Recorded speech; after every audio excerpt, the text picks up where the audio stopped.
என் பேர் ஆறுமுகம். மதன் ஆர்டிஸ்ட் நிர்வாகம் நடத்திக்கிட்டு இருக்கேன். திருநெல்வேலி மாவட்டம் அம்பாசமுத்திரம். இந்த வேலையில் நான் 90ல் ஆரம்பித்து கிட்டத்தட்ட 35 ஆண்டுகளாக அந்த வேலையை செஞ்சு கொண்டிருக்கேன். இப்போ டிஜிட்டல் ஆதிக்கம் அதிகமானதுனால எங்கள் ஓவியர்களுக்கு போலாம் தொழில் நலிவடைஞ்சு விட்டது. பாதி ஓவியர்கள் சாதிக்கணுங்க என்ன வந்தாலும் இன்றைக்கி சாப்பாட்டுக்கே வேலை இல்லாமல் ஓடிக்கிட்டு இருக்காங்க. ஓவிய தொழிலை விட்டுட்டு அவங்களுக்கு தெரிஞ்சதுக்கு ஒவ்வொரு ஆள் மனநிலைக்கும் வாட்ச்மேனாகவோ அல்லது சமையல் வேலைக்கோ ஹோட்டலுக்கோ அனைத்து வேலைக்கும் போக ஆரம்பிச்சிட்டாங்க. அதனால் ஓவியில் சாதிக்கணும்னு நினைக்கிற ஆட்கள் அனைமே இன்றைக்கி வேறு துறைக்கு போயிட்டாங்க. இதுக்கு காரணம் டிஜிட்டல் ஆதிக்கம், அதாவது டிஜிட்டல் போர்டு, ஃப்ளக்ஸ் போர்டுன்னு சொல்லுவாங்க. இந்த போர்டோடைய அதிகமான வரத்தினால் ஓவியர்களுக்கு பூராமே வேலை குறைஞ்சிடுது. மக்களும் பழைய ஓவியத்தை விரும்பாமல் இப்போ என்னெல்லாமோ அட்வான்ஸ், அதாவது டிஜிட்டல் போர்டுக்கு அப்புறமா ஏஐங்கிற விஷயம், நிறைய விஷயங்கள் முன்னாடி வந்துட்டு, அதனால் ஓவிய தொழில் பூரா அழிஞ்சிட்டு இப்போதைக்கு தேர்தல் வரும் எதிர்பார்த்துருக்கோம். அந்த தேர்தலில் அதிகமான வேலை வரும் அப்படின்னு நம்பியிருக்கோம். இது தேர்தல் ஆணையிலிருந்து சேவர் எழுதக்கூடாது, அனுமதி வேணும் அப்படின்னு ஒவ்வொன்றா கூறுவதனால் எங்களுக்கு வேலை பாதிக்கும் அப்படிங்கிற ஒரு மனநிலையில் இருக்கும். டிஜிட்டல் போர்டுனால அதிகமான வேலைகள் குறைஞ்சி விட்டது. இந்த துறையில் நான் பள்ளியில் படிக்கும் போதே பெரிய ஓவியராகவும் சிறந்த ஒரு படைப்பாளியாக ஆகணும்னு ஆசை. ஆனால் அதுக்கு கல்வித்துறையினால் என்னால் முயற்சி பண்ண முடியல. கலையில் வந்ததுனால நல்ல சிறந்த படம் வரையவோ எழுதவோ அனைத்து வேலையும் சிறப்பாக செஞ்சோம். கிட்டத்தட்ட இப்போ ஒரு 10 வருஷத்துக்கு முன்னாடி வரைக்கும் ஓவியர்களுக்கும் தனி மதிப்பு எல்லாமே இருந்துச்சு. அது இப்போ சுத்தமாக குறைஞ்சிட்டு பாதி ஓவியர்கள் வீடு பெயிண்ட் அடிக்கவும் டிசைன் போடவும் அப்படியும் இடம் மாறிட்டாங்க. இப்போ எனக்கு ஏதோ சின்ன சின்ன வேலைகள் நடந்துக்கிட்டு இருக்கு.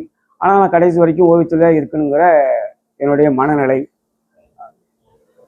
அதிகமாக ஆரம்பத்தில் தேர்தலில் இருந்து மற்ற சோர்வலங்கள் அதிகமாக இருந்துச்சு.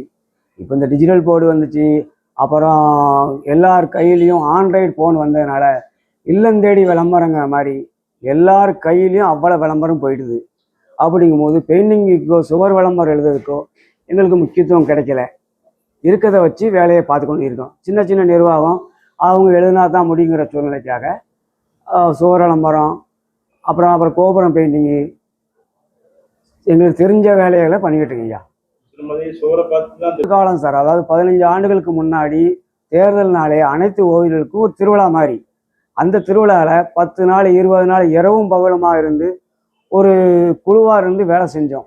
சின்னங்கள் போடும்போது மக்களிடையே அந்த வேட்பாளர் பேர் சின்னங்கள் எல்லாமே மக்களிடம் போய் சேர்ந்தது. இன்னைய காலகட்டத்தில் டிஜிட்டல் போர்டு வந்ததுனால அதே செவத்தில் அந்த வேட்பாளர் பேர், அவருடைய படம், அவருடைய சின்னம் எல்லாமே அச்சிட்டு அதை செவத்தில் ஒட்டிடுறாங்க. அதாவது ஓவியர் கூலியை விட டிஜிட்டல் போர்டு ரேட்டு கம்மியாக இருக்குது, தெளிவாக இருக்குங்கிறதுனால அதை மாறிட்டாங்க. அதுவும் எங்களுக்கு ஒரு பெரிய இழப்பு. அதை விட இப்போ அவங்க கையில் ஆண்ட்ராய்டு ஃபோன் இருக்கிறதுனால சின்னங்களும் வேட்பாளர்களும் அவங்க கையில் போய் சேர்ந்துருது. அதனால் ஓவியர்கள் நம்பி விளம்பரம் இல்லை, சின்னங்கள் இல்லைங்கிற ஒரு மனநிலைக்கும் அரசியல்வாதிகள் வந்துட்டாங்க. இருந்தாலும் பழைய நிலைமைக்கு வரும் என்று நாங்கள் எதிர்பார்த்து இருக்கோம். அதை கண்டிப்பாக எதிர்பார்க்கோம். அதை அரசியல்களோ அல்லது தேர்தல் அதிகாரிகளோ கொஞ்சம் அனுமதி கொடுக்கணும். அதாவது 15 ஆண்டுகளுக்கு முன்னாடி வரைக்கும் தேர்தல் வந்தாலே எங்களுக்கு 2 மாத காலமாக வேலை நடக்கும்.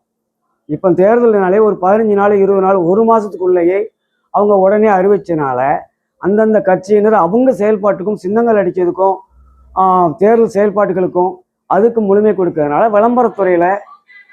விளம்பரத்துறையில் அதிகமாக குறைஞ்சிட்டீங்க. இப்போ ஓவியருடைய நிலைமை என்னென்னா, தனக்கு தெரிஞ்ச தன்னுடைய திறமையை வச்சு அவங்க பண்ணுறாங்க. நான் முழுமையாக கோபுர பெயிண்டிங்கு, அதுக்கப்புறம் உள்ளூரில் சுவர் விளம்பரங்கள், டிஜிட்டல் போர்டு, நாங்களும் டிஜிட்டல் போர்டு போடுவோம், வேறு வழி கிடையாது. அதில் வரும்போது அதில் ஒரு 10 ரூபா கிடைக்குமாங்கிறதுக்காக பார்ப்போம். ஆனால் முழுமையாக டிஜிட்டல் மிஷின் வச்சுருக்க ஆட்களே அவங்களே நேரடியாக பண்ணதுனால ஓவியர்கள் எங்களுக்கு கிடைப்பதில்லை. கோபுர பெயிண்டிங், சுவர் விளம்பரங்கள், சின்ன சின்ன லாரி பெயிண்டிங்கு, இந்த வேனுக்கு அந்த மாதிரி சின்ன சின்ன வேலை தான் நடக்குயா.